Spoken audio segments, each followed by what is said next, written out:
Once again, welcome back on my YouTube channel. This is Zulfikar, and today I will discuss about a one story which I had learned. So आज मैं एक story की बात करूँगा जो मैंने सीखी है.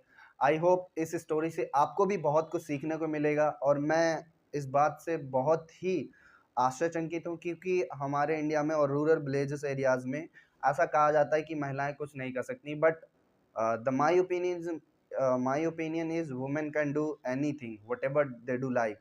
सो हम आज बात करेंगे इसी मुद्दे को और ये एक एग्जाम्पल सेट किया है इंडिया की. अगर मैं बात करूं तो उनकी फोरवेज में करीब करीब 44th रैंक है और इंडिया की थर्ड रिचेस्ट वुमेन है जिन्होंने अपने दम पे एक बिजनेस खड़ा किया और उसको बहुत बड़ा भी किया. सो आज मैं बात करूंगा नायका की. You heard this name Nykaa. मुझे उम्मीद है कि आप शायद ही आपने इसका नाम सुना होगा और आपने ज़रूर कहीं ना कहीं इसका नाम सुना होगा या देखा होगा या फिर अपने मोबाइल में एप्लीकेशन आपने डाउनलोड कर रखा होगा. Nykaa is in Indian e-commerce platform company which is based company headquartered in Mumbai, and it sells beauty and fashion products and the wellness products via online and websites, marketing through the advertisements and over the 100 stores physical and the 3000 plus mini stores by pan India. सो आज मैं बात करूंगा नायका की. Who is the founder of Nykaa? So Nykaa की फाउंडर हैं फाल्गुनी नायर.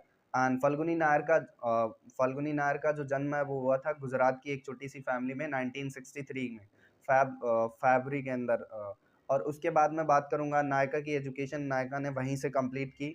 और नायर ने एजुकेशन कंप्लीट करने के बाद फाल्गुनी ने वहीं से अपना पोस्ट ग्रेजुएट भी कंप्लीट किया. Indian institute of management Ahmedabad से इन्होंने अपना पोस्ट ग्रेजुएशन कंप्लीट किया 1985 बैच से. उसके बाद मैं बात करूंगा इन्होंने आफ्टर दैट इन्होंने 1993 में इन्होंने ज्वाइन किया महिंद्रा ग्रुप, जो कि आप भी जानते हैं महिंद्रा ग्रुप एक बहुत बड़ा फाइनेंस का बैंक है. एनबीएफसी बैंक है और not an NBFC, it's a bank. जो महिंद्रा ग्रुप है इसको इन्होंने ज्वाइन किया और महिंद्रा ग्रुप को ज्वाइन करने के बाद इन्होंने उसमें बहुत अच्छा काम किया. एंड ये सिक्योरिटीज इक्विटीज और लिमिटेड में इन्होंने अपना जो महिंद्रा कैपिटल है उसमें इन्हें एमडी की पोजीशन मिली, जो कि एक बहुत बड़ी किसी भी कंपनी में अगर आप जाते हैं तो जो एमडी की पोजीशन होती है यानी एमडी की जो पोस्ट होती है वो बहुत बड़ी होती है. और कोई भी इंसान या कोई भी व्यक्ति ऐसा नहीं चाहेगा कि मैं एमडी की पोजीशन छोड़ के और खुद का कोई रिस्क लेके स्टार्टअप करूं.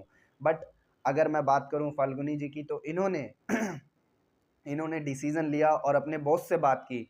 अगर मैं बात करूं कोटक महिंद्रा ग्रुप की तो कोटक महिंद्रा ग्रुप के जो फाउंडर हैं उदय कोटक जी, वो इनके बॉस थे और इन्होंने उनसे बात की कि हमें कुछ ज़रूरत है ताकि हमारा ऑफिस लंदन में भी है तो हम चाहते हैं कि आप वहाँ पे काम करो. बट फाल्गुनी जी ने बिल्कुल भी मना कर दिया कि नहीं, हम इंडिया में ही काम करेंगे. और उसके बाद इन्होंने अपने बॉस से बात की और बताया कि हम आपसे मार्केट में कंपटीशन नहीं करेंगे बट हम अपना खुद का कुछ करना चाहते हैं, हम अपने लिए कुछ करना चाहते हैं. इनका जो इंटरेस्ट था वो ब्यूटी और इंटरनेट में था. ये उसी से रिलेटेड अपने लिए कुछ करना चाहती थी. इन्होंने 2012 में शुरुआत की नायका की. नायका की शुरुआत होने के बाद इन्होंने बहुत सारे लगभग लगभग 50 इन्वेस्टर्स को अप्रोच किया कि हमारी कंपनी में इन्वेस्ट करो. आफ्टर 50 इन्वेस्टर डिनाइड कि हम नहीं करेंगे, हम नहीं करेंगे. देन ये गई डिज्नी वर्ल्ड के पास. आज आप देख सकते हैं डिज्नी प्लस हॉटस्टार कितनी बड़ी कंपनी बन चुकी है. उसके बाद पीबीआर भी आप देख सकते हैं कितनी बड़ी कंपनी बन चुकी है. उसके बाद इन इन दो लोगों ने इनको इनकी कंपनी को सहारा दिया और 3 से 4 साल के बाद इनकी कंपनी का जो प्रॉफिट था 1 बिलियन क्रॉस कर चुका था. 1 बिलियन क्रॉस करने के बाद इन्होंने और मेहनत की. उसके बाद इन्होंने 2021 में इन्होंने अपनी कंपनी को एक इनकी कंपनी ने एक अच्छा खासा रेवेन्यू जनरेट किया था. 3,000 करोड़ के समथिंग इन्होंने प्रॉफिट जनरेट किया और उसके बाद इन्होंने यहाँ तक हार नहीं मानी और कंपनी को आगे बढ़ाने के लिए सोचते रहे, कस्टमर्स का फीडबैक लेते रहे. और क्योंकि अगर मार्केट में बात करूँ तो मार्केट जो कैप्चर कर रखा है आप ऑलरेडी जानते ही होंगे, अमेजोन, फ्लिपकार्ट, मीशो, मंत्रा. तो ऑलरेडी मार्केट जो है वो कैप्चर कर रखा था. बट सी डिसाइडेड कि हम कैसे इस डिसीजन को लेकर के कैसे हम इंडिया में फैशन और ब्यूटी की एक बहुत बड़ी एक बहुत बड़ी फर्म कर सकते हैं जहां पर हमारे इंडिया में, ताकि ब्यूटी और फैशन से रिलेटेड लोगों को रिस्पेक्ट दी जाए, जहां पर उनसे रिलेटेड उनके सामानों को हम सेल कर सकें. एंड इनकी टैगलाइन है your beauty are passion. So this is a tagline of Nykaa. And Nykaa more than, अगर बात करूं तो कैपिटल की बात करूं मार्केट कैप की, तो लगभग लगभग 50,000 करोड़ की मार्केट कैप है नायका कंपनी की. और मैं अगर नायका की पेरेंट कंपनी की बात करूं जो कि एफएनएफ फैशन वेंचर्स कंपनी, जिसका इनिशियली उन्होंने आईपीओ भी लॉन्च कर दिया। आईपीओ क्या होता है? इनिशियल पब्लिक ऑफरिंग, जहां पे कंपनी को फंडिंग मिलती है पब्लिक की तरफ से और कंपनी अपने शेयर्स पब्लिक में ऑफर करती है, जो आप ऑलरेडी जानते होंगे। उसके बाद मैं बात करूंगा इनको ग्रोथ मिली और आज देखते ही देखते ये कंपनी बहुत बड़ी बन चुकी है। नायका की अगर मैं बात करूं तो 100 से भी ज़्यादा इसके फिजिकल स्टोर्स हैं और 3000 से भी ज़्यादा इसके मिनी स्टोर्स हैं पैन इंडिया। और उसके बाद इसका जो नेटवर्थ है वो लगभग 40,000 करोड़ क्रॉस कर चुकी है नेटवर्थ। और इनका कंपटीशन आने वाले कुछ टाइम में इनका कंपटीशन है फ्लिपकार्ट, अमेजोन, बिकॉज आपको पता होगा आजकल बहुत ज़्यादा जो कंपटीशन है वो इन्हीं 2-4 कंपनियों के साथ है। लेकिन इन्होंने हार नहीं मानी और आज इनकी कंपनी की जो नेटवर्थ है वो 40,000 करोड़ ऑलरेडी क्रॉस कर चुकी है। और इसके बाद इनकी जो स्टोरी है वो बहुत ही खतरनाक है, क्योंकि इन्हें 50 इन्वेस्टर से मना कर दिया था कि हम आपकी कंपनी में इन्वेस्ट नहीं करेंगे।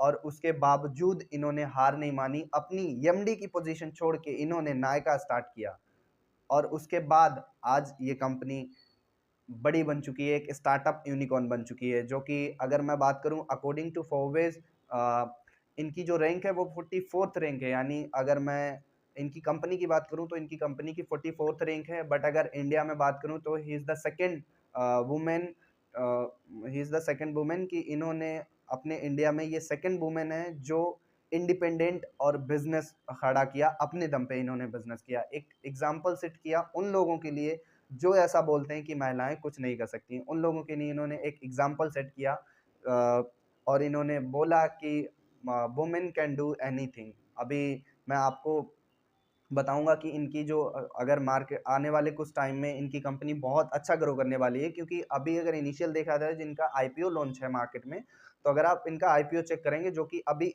बहुत अच्छा गेन कर रहा है मार्केट में और अच्छा रिटर्न दे रहा है इन्वेस्टर्स को, तो जो कि नायका जी हैं, जो इनका रेवेन्यू कंपनी का जनरेट हो रहा है वो 6,863 करोड़ प्लस रेवेन्यू जनरेट हो रहा है पर ईयर। और उसके बाद अगर मैं इनकी कंपनी में बात करूं, इनकी कंपनी आने के बाद कितने लोगों को रोजगार दिया गया, तो इनकी कंपनी ने करीब करीब 2000 प्लस लोगों को रोजगार दिया है और अब अभी ये कंपनी धीरे धीरे आगे बढ़ रही है। तो आप सीख सकते हैं, ये इन्होंने फाल्गुनी नायर ने ये एग्जाम्पल सेट किया है और एक बहुत बड़ा एग्जाम्पल सेट किया ताकि हम सीख सकते हैं कि यार सपने देखने की कोई उम्र नहीं होती है। सपने किसी भी एज में देखे जा सकते हैं, सपने किसी भी एज में पूरे किए जा सकते हैं और सपने देखने के लिए हमें एज कोई मैटर नहीं करती है। हम जो चाहते हैं वो हम कर सकते हैं। आप देख सकते हैं 50 साल की उम्र में इन्होंने डिसीजन लेके स्टार्ट किया, एक कंपनी को नाम दिया नायका और ऑनलाइन ब्यूटी और फैशन के प्रोडक्ट सेल करना शुरू किया। और आज 5 से इन 7 से 5-7 सालों के बीच में इनकी कंपनी बहुत अच्छा ग्रो कर रही है, जहां पर मार्केट में इतना ऑलरेडी कंपटीशन है। तो आप सीख सकते हैं इस कहानी से और आप कमेंट में ये ज़रूर बताइए कि आपको स्टोरी कैसी लगी है। So thank you so much guys, मिलते हैं किसी नेक्स्ट स्टोरी के साथ। Thank you so much.